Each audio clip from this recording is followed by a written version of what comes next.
Much of how we spend our days and how we socialize takes place online. But online spaces can be breeding grounds for dangerous harassment.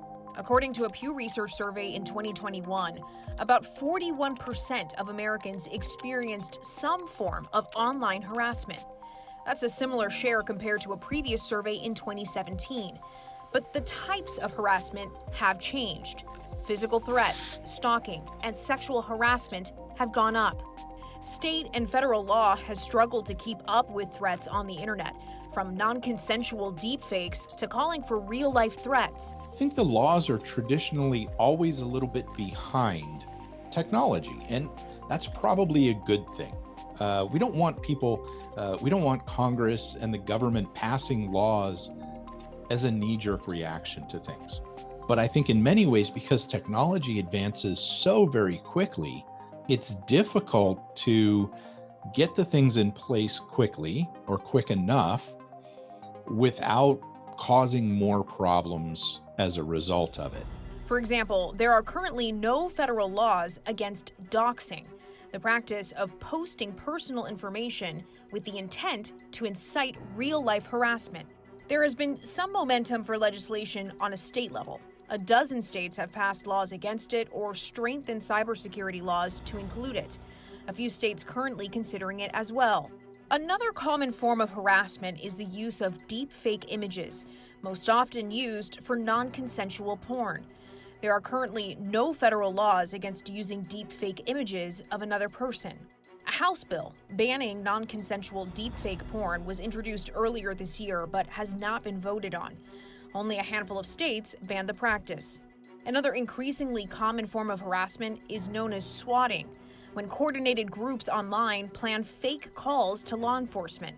The intent is to send SWAT teams to private residences for often violent and traumatizing confrontations. Swatting is often done not just as a prank, but with the intent to hurt somebody, with the intent to send a SWAT team to a place and hoping that something bad happens. And 2 people have been killed nationwide through swatting calls, and the risk is very great to the public.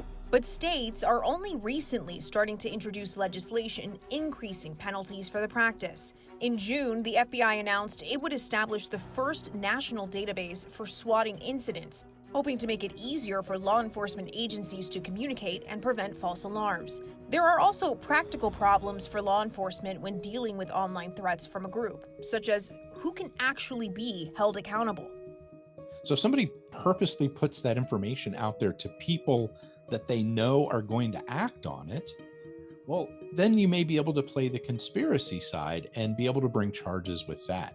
That's going to be a hard one to prove in court, whether they expected the information to be acted on.